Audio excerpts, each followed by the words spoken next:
Hello there, welcome to part 2 of my Dragon Ogres video. In part 1 I gave a general description of the Dragon Ogres both physically and in terms of their characters and features.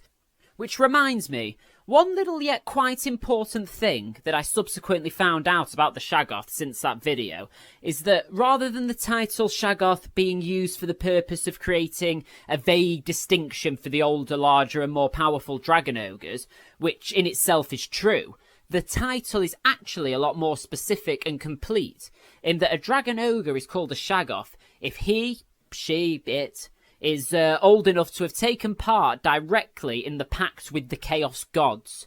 Much in the same way the Sun Dragons from my first Warhammer video are defined as being born after the time of Anarion, so they have a distinction between the two. Perhaps this is why they appear to have been gifted a greater degree of chaos mutation than their lesser relatives in the Dragon Ogres, in that their specific pact with the Chaos Gods resulted in those powers. Who knows? Now that that's out of the way, let's move on to part 2. So in this video, I'll be using the Black Library novels that have stories involving Dragon Ogres, in order to firstly learn about them from a more expansive, expressive and entertaining angle. Isn't alliteration incredible? That can only really be achieved through a medium with the scope and scale of a novel. Secondly, I'll discover some of these particularly awesome Shaggoth characters' backstories in as much depth that I can. There are 3 different novels that I'm going to be exploring today. The first is titled The Life of Sigmar by Matt Ralphs and Gav Thorpe. The second is Malekith from the Time of Legends series, once again by Gav Thorpe. And finally, the third is Archaon, Lord of Chaos by Rob Sanders. So let's begin.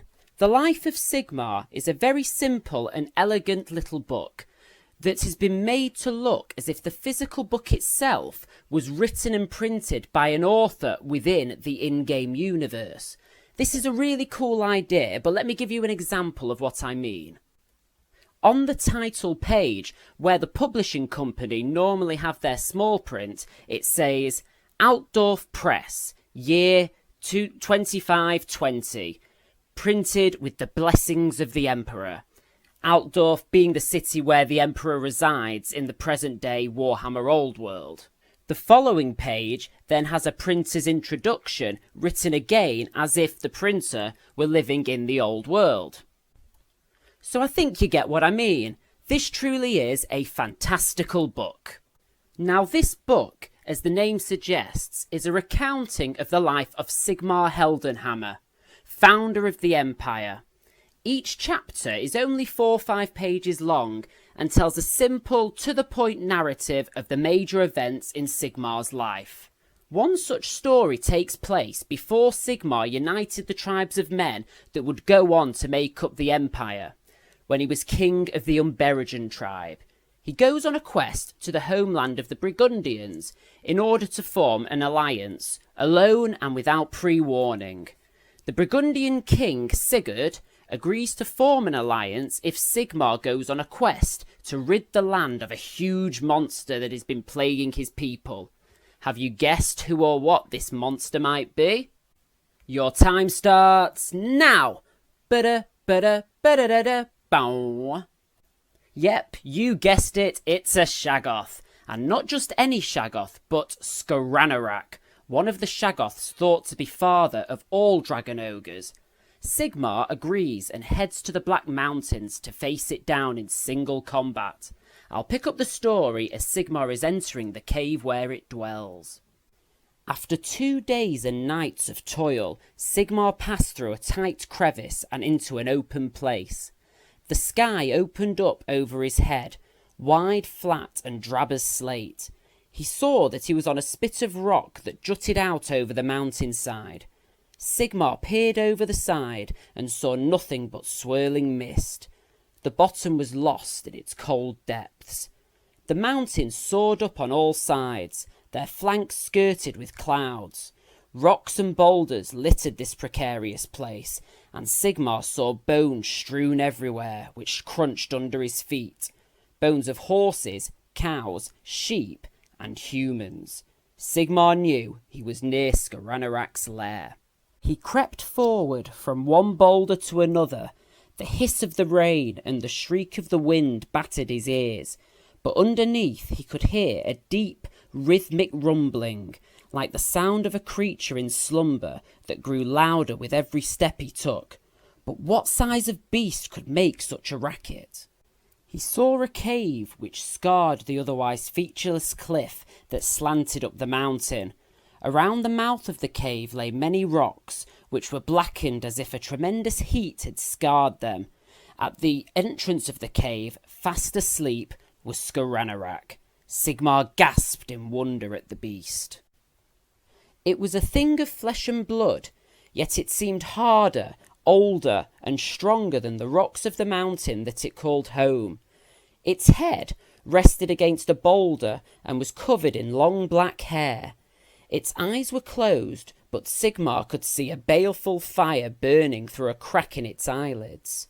Above its prominent brow rose a crest of bone, sharp and curved forward like an antler, yet its face was strangely human. Sigmar could feel hot breath blasting out of its nostrils, and it seemed to him that when the creature took a breath, it sucked all the air from around him. Its mouth lolled open, and a fat tongue rolled between teeth the size of javelins. Its torso was shaped like that of a man, although no man could grow to such a size, and it cradled a gigantic axe in its brawny arms. The skin was reddish-brown and covered with many scars. From its waist down, it had the shape of a dragon and was covered in black scales which shone like newly mined coal. It had 4 powerful legs, wide as oak trees, which ended in hooked claws. A spine of red bone ran from the top of its broad head, across its muscular shoulders and down its back to the end of a sinuous tail.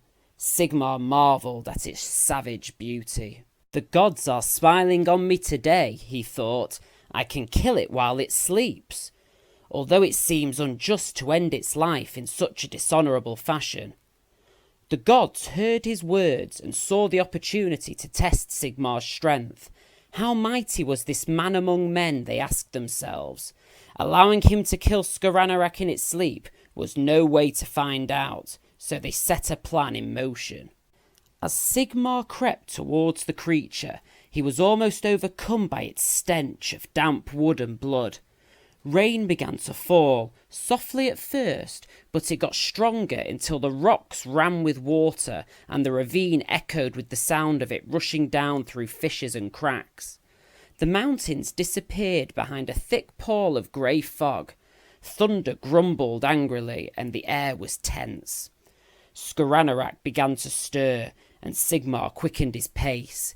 He could see details now, the coarse black hair that grew on its arms, the way its skin shone a deep purple when the light caught it, the pieces of flesh, some with fragments of cloth attached, caught in its teeth, the wide belt of silver clasped around its midriff, the barbs that whipped back and forth on the end of its restless tail.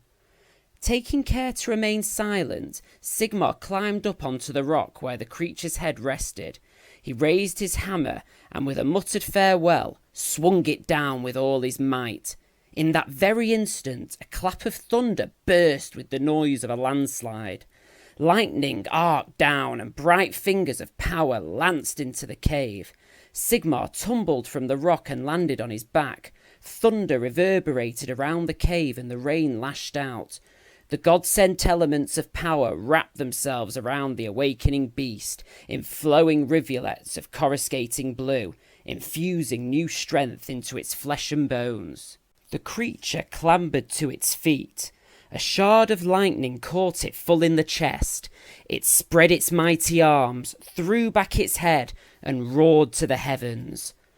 The rocks of the cave shook, and Sigmar pressed his hands to his ears. When he removed them, they were covered in blood. As the primal elements of the storm lashed Skaranorak's body, it swelled and grew taller, skin rippling as if forces beneath were trying to break out. Sigmar backed away. As the shadow of the creature fell over him, he ran into the sleeting rain. ducked behind a rock, and offered a hurried prayer to Ulrich, asking what in the world he was going to do now. Yes, I know, I don't think I've ever taken a good picture in my life. Anyway, if you would like to find out what happens next in this titanic battle, I highly recommend purchasing The Life of Sigmar. It's a fantastic little book that makes an exciting and informative light read. Now, on to my conclusion. We can see from the passage I've just read all the typical things associated with dragon ogres. We've got the large size, the giant weapons, and the lightning.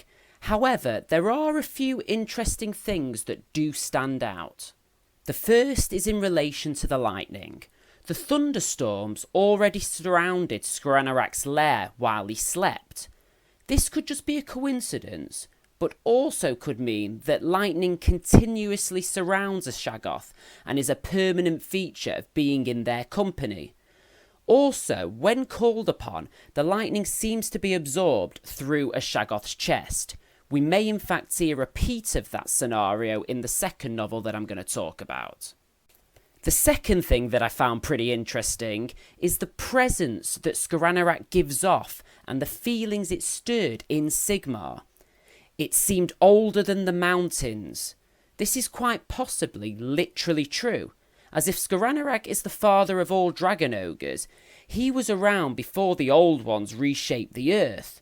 So way to go, Sigmar, taking your 20-something-year-old self to try and kill one of the oldest beings in existence. Huzzah to you.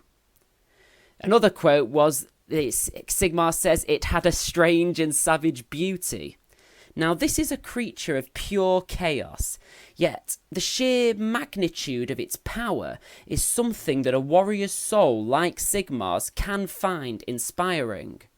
The final point that I found the most interesting is when we are told that Skaranorak's skin was rippling as if forces beneath were trying to break out. Now, this is just my interpretation, but we know that the Shaggoths made a pact with the Chaos Gods long ago when Chaos was newly released to the world. And normally, pacts with the Chaos Gods don't end well for the other party. So, could this in fact be a sign of demonic possession, with a barely contained demon residing within Skaranorak's body, just desperate to get out or to control him?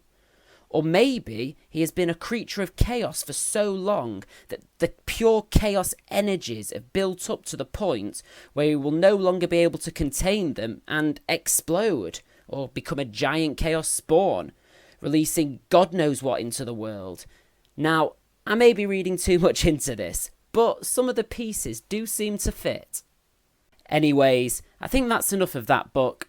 In the next video, we will be looking at what we can learn from one of my favourite books in my whole Black Library collection, Malekith from the Time of Legend series, and we will bear witness to a gigantic battle between elves, dwarves, beastmen, and of course, a great big Shaggoth as well.